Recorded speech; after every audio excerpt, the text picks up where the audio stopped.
अस्सलाम वालेकुम बच्चों। वालेकुम अस्सलाम। कैसे हैं आप सब? हम सब ठीक है, शुक्रिया टीचर।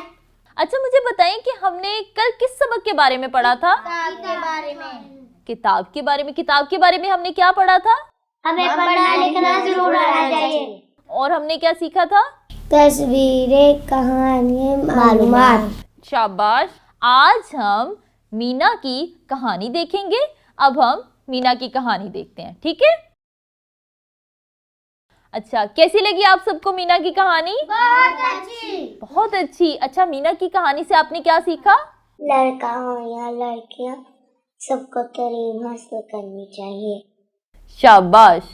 इल्म हासिल करना बहुत जरूरी है। इल्म हासिल करना बहुत जरूरी है। आप बताएं। हमें पढ़ना लिखना आना चाहिए। आप बताएं। तालीम बहुत जरूरी है।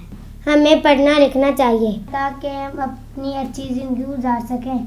प्यारे बच्चों, मीना की कहानी से हमने सीखा कि तालीम हासिल करना बहुत ज़रूरी है। चाहे लड़के हों या लड़कियां, तालीम हासिल करना दोनों के लिए ज़रूरी है।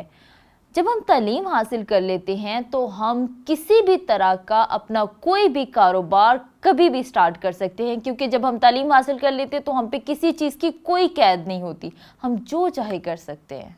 अच्छा बच्चों, मुझे ये बताएं कि कल से हम किसके बारे में बार बार बात कर रहे हैं? किताब के बारे में। किताब के बारे में। अब हम लफ्ज किताब बोलना और पढ़ना सीखेंगे। अच्छा मुझे ये बताएं कि ये मेरे हाथ में क्या है? किताब। किताब। अच्छा मुझे ये बताएं कि लफ्ज किताब जब हम बोलते हैं तो हमारे मुंह से कितनी आवाजें निकलती हैं? सोचें। 3 4 4। आप बताएं। 4। आप बताएं। 3। आप बताएं। 4। जी बिल्कुल, लफ्ज किताब में 4 आवाजें होती हैं। आपने बिल्कुल सही बताया, शाबाश। अच्छा, आज हमने उर्दू के सबक के बारे में क्या सीखा? किताब के बारे में। किताब के बारे में सीखा। कल हम मजीद इस सबक के बारे में पढ़ेंगे, ठीक है? अल्लाह हाफिज।